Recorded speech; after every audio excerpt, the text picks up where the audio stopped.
Hello and welcome to China Tonight. I'm Stan Grant. On the program, what really happened in Wuhan during the early months of 2020 and the story that's dominated Chinese social media all year. People start asking, why is she outside? It's the end of January, it's freezing.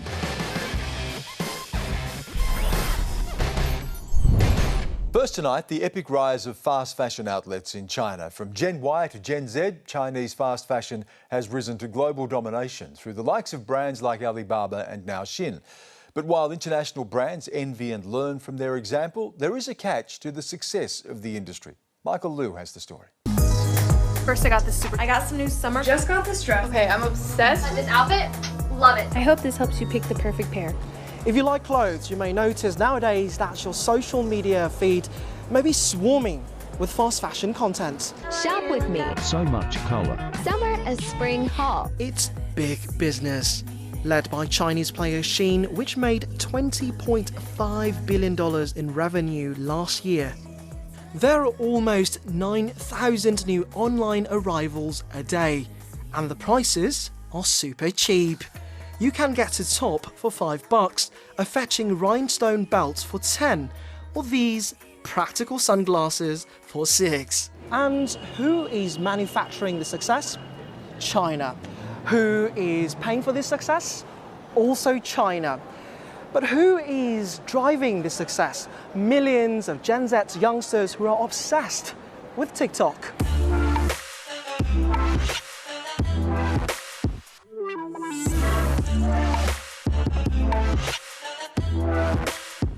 We want to fit in, conform to what's trendy, what's cool. We want people to think we're cool as well. And I think fast fashion brands sort of play into that fear that we're missing out. Just as quickly as it comes in, it just goes. People forget about it, people get rid of the clothes that they buy for very cheap prices. And I think that's what fast fashion is.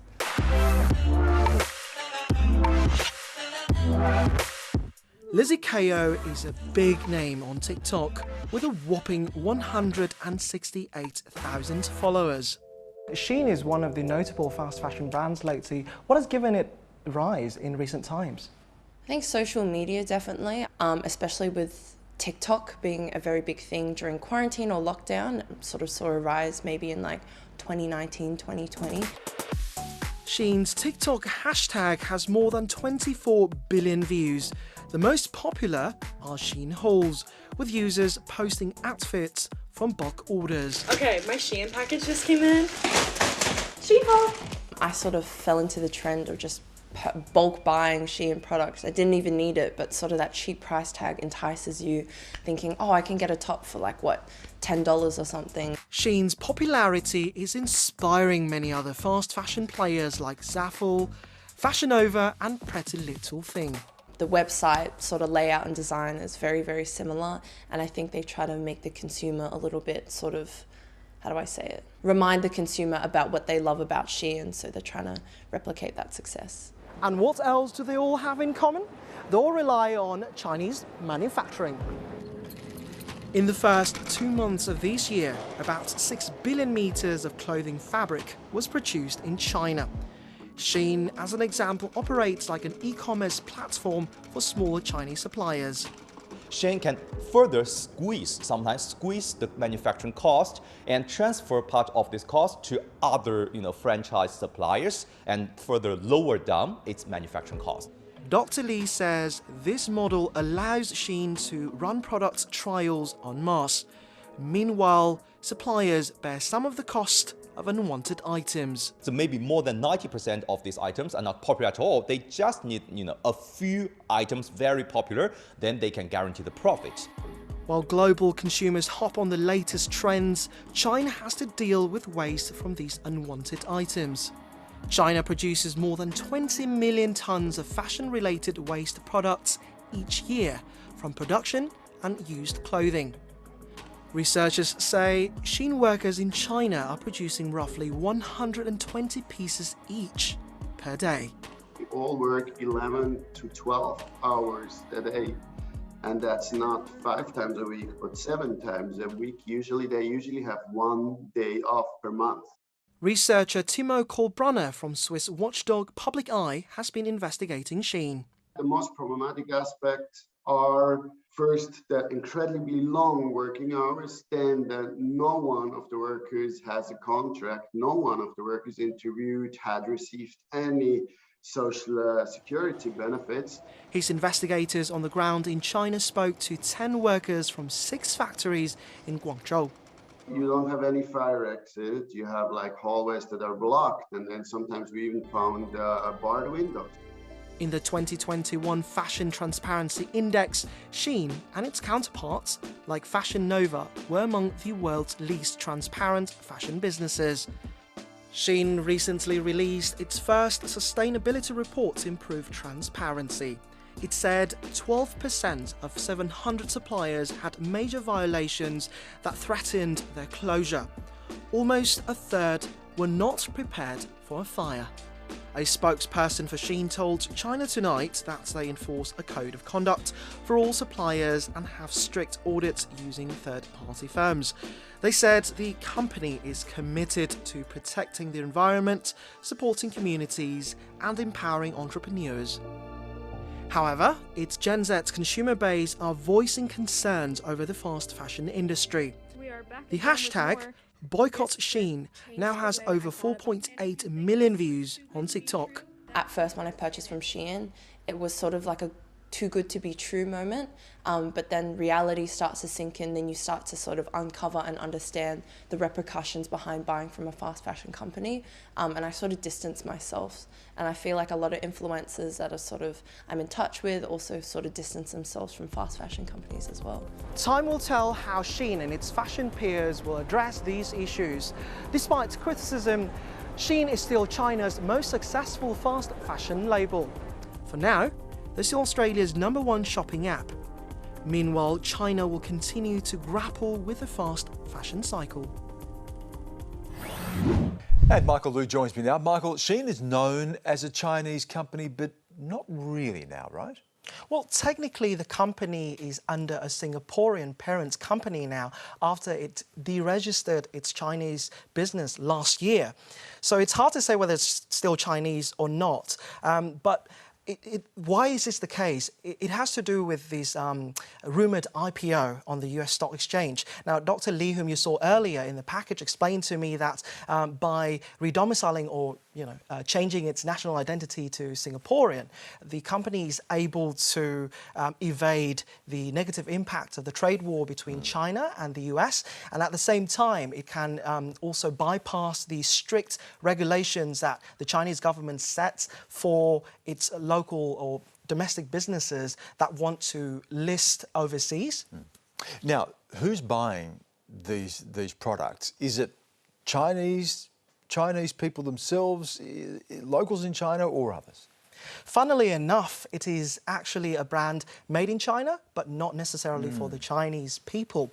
The reason for this is because it has a dilemma called being stuck in the middle. Now, Dr. Lee explained to me that Shein is unable to compete with the brands that are more popular like Zara and H&M because of the brand prestige these brands have. Because when it comes to paying a little bit more money, the Chinese prefer brands that are more popular, more well-known.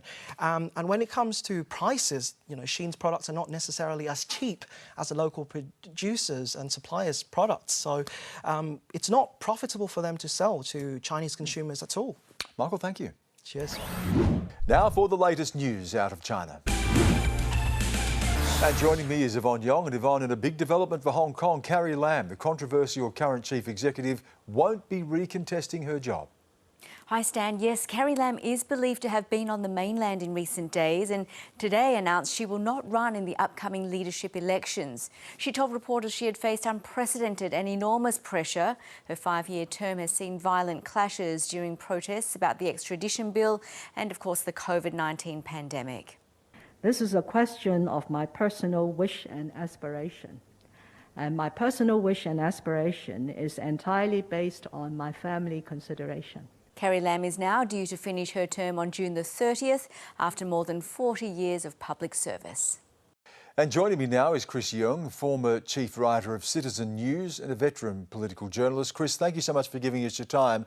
What are we hearing about the reasons for this decision? I know family has been put forward as one, but is there more to this? Well, of course, back in 2019, at the height of the the protests against a extradition bill in Hong Kong, she had already told a private meeting that if she has a choice, she will quit. But then, of course, she stayed on, and then she revealed today that exactly 1 year ago, she told Beijing leaders that she won't seek re-election. But I think that piece of information have been kept in secrecy. I think there's no side indication from her. And Chris, of course, it's been a tumultuous reign, hasn't it? With the protests, of course, COVID as well, the increasing role of Beijing, the security laws. What's your assessment of the way that Beijing has viewed Carrie Lam's leadership and how she's handled these things, and what pressure may have been on her from Beijing? I think she failed on both very significant and very important events. The extradition bill, the protests resulting in the national security law, and then, as you said, a very different and totally different Chinese government approach towards Hong Kong, followed by COVID. So there's a lot of criticism among, say, netizens in mainland China that the failure of her leadership in battling COVID caused the new wave of attack in mainland China, which is still unfolding. Chris, just explain for our viewers as well of the role that Beijing plays in selecting the leadership of Hong Kong, because there is a committee essentially of Beijing loyalists that have the final say here. So just explain that for us about going forward now, how Beijing proceeds and who is chosen. Beijing calls the shot. Beijing picks the chief executive. Even though, say, there's an election in Hong Kong by a 1,500 member election committee composed of Hong Kong people, but basically, increasingly, the chief executive, Beijing's say, is the only factor now. And Chris, you, of course, your own organisation has shut down at the height of all of this tension and with new security laws for journalism, for freedom of speech, for the type of activism we've seen. What does it mean for you, for the work you do and others like you? Well, there's no room for optimism. Of course, the imminent departure of Carrie Lam, it's a positive piece of news to a lot of people who underwent the trauma in Hong Kong in the past few years. But then it comes together with a piece of news that John Lee will succeed, and then I think that perhaps to a lot of people that's not a good news. And perhaps may even be worse. And just finally, Chris, what's the process from here, and when will we see something more official, the selection of Carrie Lam's successor? Well, nomination entered the second day today.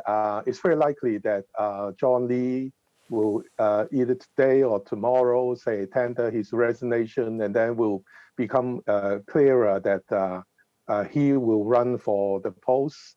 And then 2 weeks of nomination, and then on the 8th of May, the election will take place. Altogether, I think 1,448 members will cast their votes. Chris Young, thank you again for giving us your time. Appreciate it. You're welcome. And the trial of Chinese-Australian journalist Cheng Lei on espionage charges began on Thursday in Beijing, but as expected, Australian diplomats were denied permission to attend proceedings. Australia's ambassador Graham Fletcher was outside the courtroom, and he was told by officials he could not be present because the trial involved state secrets. This is deeply concerning, unsatisfactory and regrettable. We can have no confidence in the validity of the process which is conducted in secret. Nevertheless, we will continue to advocate strongly for Ms Cheng Lei's rights and interests in accordance with the consular agreement between our two countries. The court has deferred its verdict until a later date. Yvonne, top Chinese leaders met with the EU via virtual summit late last week, but there's no sign European leaders have managed to convince China to take a tougher stance on Russia. Yes, according to Chinese state media, Premier Li Keqiang told EU leaders that China wants to pursue peace in Ukraine, but it will do so in its own way. The conflict in Ukraine dominated the agenda, with the EU warning China not to help Russia circumvent sanctions. Beijing reiterated its opposition to punishing Russia economically. China is not a related party under the crisis of Ukraine, and we don't think our normal trade with any other country should be affected. Even Europe have been conducting your normal business with Russians. You haven't stopped all your trade with Russians. President Xi also attended the talks. He said Europe should pursue an independent policy toward China and that both the EU and China should help foster global stability. Now for what's making news on the platforms the people themselves use, Weibo and WeChat.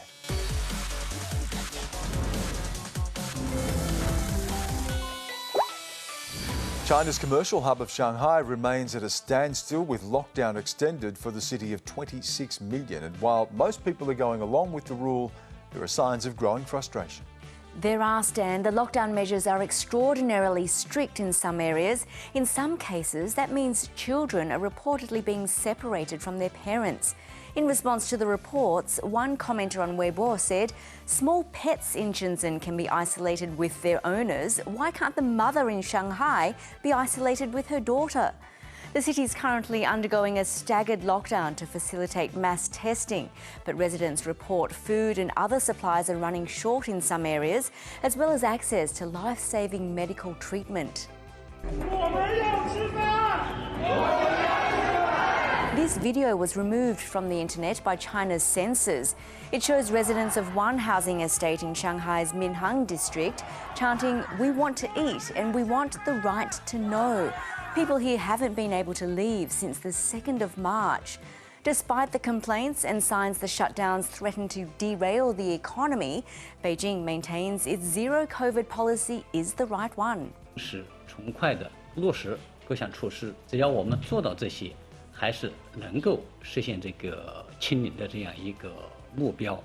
Murong Xuecan is a widely published and successful Chinese writer who is also a critic of Chinese censorship. In April 2020, he travelled to Wuhan, the region where COVID began, covertly interviewing people as the disaster unfolded. And he has written of that experience in a new book, Deadly Quiet City. And he joins me now. Murong, it's nice to have you with us. Take us back to that moment. Why did you decide to go to Wuhan when you can see that this illness is starting to take effect? You're seeing that people are getting sick and dying. What led you there? 这场灾难开始的时候，我在北京。北京那个时候也接近于是一座空城。我也常常想，武汉究竟发生了什么事情？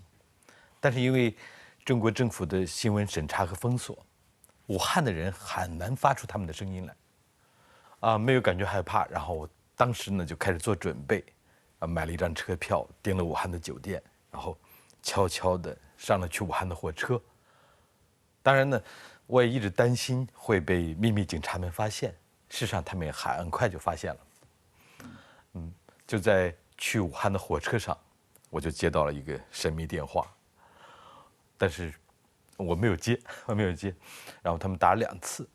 事实上，在武汉的时候，我常常会接到这样的电话。在武汉经过76天的封城之后，我发现大多数的武汉市民都非常愿意跟人交谈，他们愿意告诉我他们的故事。当然，也不是每个人都愿意接受这样的采访。比如说，有一位官员，她是一位女书记，我给她打过几次电话，她每次都这么回答：“对不起，我们有命令，我们不能接受采访。”还有一位医生。我一直到现在，我还常常会想起那位医生，他也是感染了新冠病毒，在整个封城期间，他一直还在坚持工作，然后他一定见过很多尸体，我也能感觉到他很想对我说出一切，但是当我提出采访请求之后，他犹豫了3天，最后告诉我：“哎，兄弟。”我还是不方便，咱们把这个事儿忘了吧。然后我告诉他，我说希望有一天，希望未来有一天，你能把你所见到的一切，你能把你听到的一切，你能把你的感受全都说出来。他这样回答，声音非常低。他说：“哎，我也希望。” From what you saw, the people that you spoke to, what do you believe happened in Wuhan? Or will we ever know the truth? 我很难讲这个病毒是从哪里来的。其实我想大多数人也不能确定这个病毒是从哪里来的。但是有一个事情很有意思，当我到达武汉1个多月之后，我已经跟几十个人谈过这个话题了。每次我都问他们：“哎，你觉得这个病毒是从哪里来的？”我得到的回答几乎是一样的。他们都告诉我，是美国人把这个病毒带到武汉。你怎么知道？他们就会告诉我，你知道吧，在新冠病毒之前，在武汉举行了一场军运会。美国人住那个宾馆，就在华南海鲜市场的对面。等他们一走，这个病毒就爆发了。那你告诉我，是不是他们带来的？而很有意思的是，每次讲完这一段之后，他们还会加一句，这样一句话，你知道吧？那场军运会，美国人1块金牌都没得。我一直很好奇，为什么这些人的回答全都是一样的？ What did the COVID outbreak reveal about the Communist Party? Did the Communist Party emerge more powerful from COVID or weakened by it? 在病毒刚刚爆发的时候，我想共产党曾经一度慌乱过，他们不知道该怎么样应付这样的事件，所以你能看到早期，他们一直是竭力的隐瞒真相，他们不停的告诉武汉人、告诉湖北人、告诉全中国的人，没有病毒，没有危险。我想那个时候呢，他们是最慌乱的时候。但到后来，我想他们渐渐地意识到了，这是一个绝好的机会，去扩张他们的权力，去控制社会，跟控制14亿人。你知道，现在我很难想象病毒前的生活是什么样子。在过去的2年中，14亿中国人损失了太多的自由和权利。That's very different to the view that you used to have when you used to believe, didn't you, that there was a more optimistic future, that potentially the Chinese Communist Party would collapse and that China would become a democracy. Do you no longer believe that that is possible, a democratic China? 我依然相信，终有一天呢，这种不人道的制度会终结，中国人将获得自由。到现在为止呢，你知道，当我回想起那几年的好时光就感觉真是好像一场梦一样。现在我们几乎不能讨论任何问题。就在前几天，我的社交媒体账号微信还有微博再次被注销了。而我几乎什么都没有说。所以呢，鉴于现在的形势，我相信我们还有很长的一段路要走。但是无论如何，我相信一点，我有这个信念，就是这样的制度它不会永远存在，它终有一天会结束。也许这一天，也许比我们想象的还要快一些。Murong Xuecan, thank you so much for giving us your time. Thank you.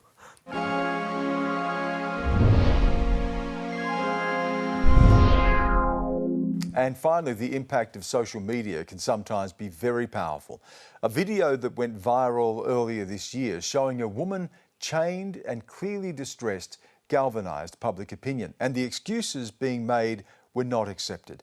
Now, in response, Beijing has announced a nationwide operation to crack down on the trafficking of women and children. Sam Young has the story.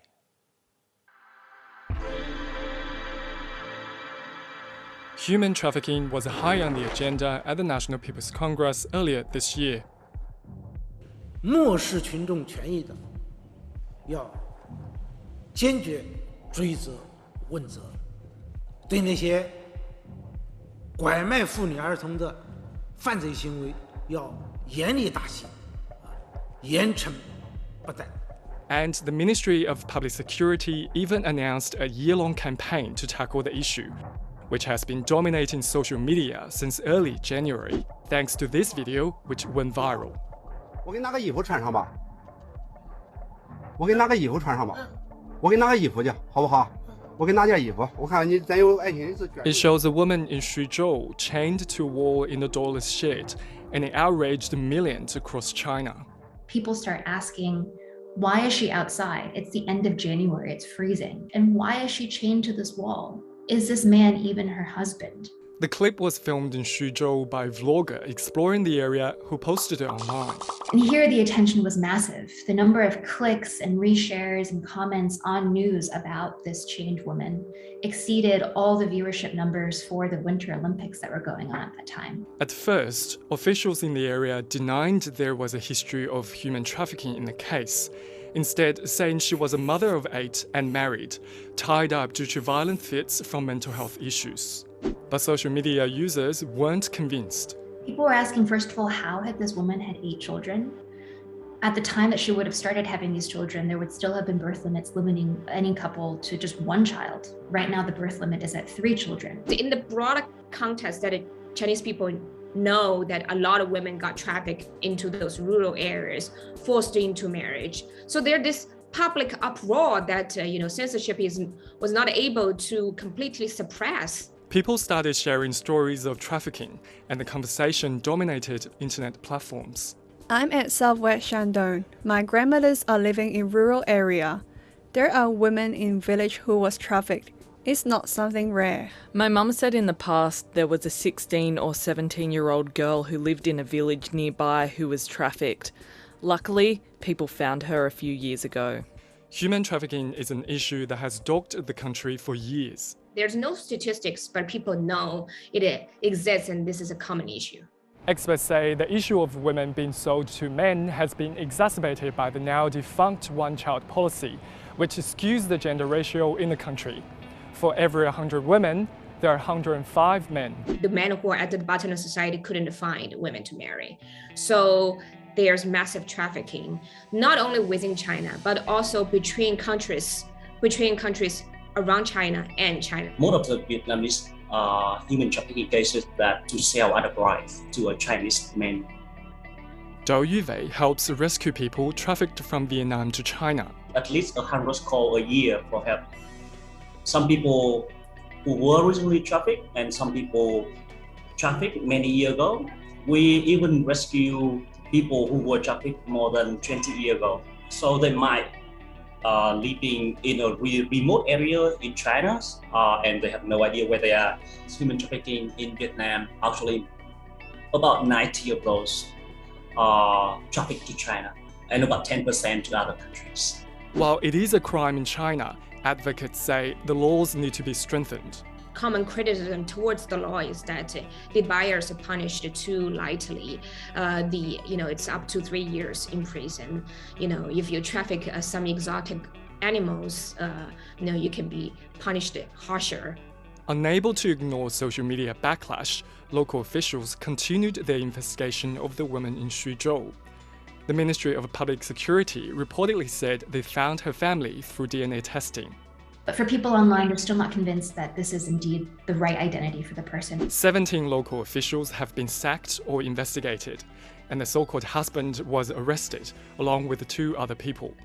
While advocates hope this could be a turning point for tangible change, commentators say the case shows social media is an effective tool for citizens to voice their concerns to the government. Videos go viral all the time. There are always trending topics on social media. What was unusual about this case was the combative relationship that online users had with the local government. People are really angry. We all know there's censorship in China. People all know that if they speak too much, they can be suppressed, harassed, detained. People care about this woman, and it really says, sometimes even the Chinese government, who's very powerful, and you can't really control the narrative. This is really evil crime that people are human made to the humans, and we have to end this. And many of the victims that we rescue, actually, they never fully heal. They bring those trauma to the rest of their lives.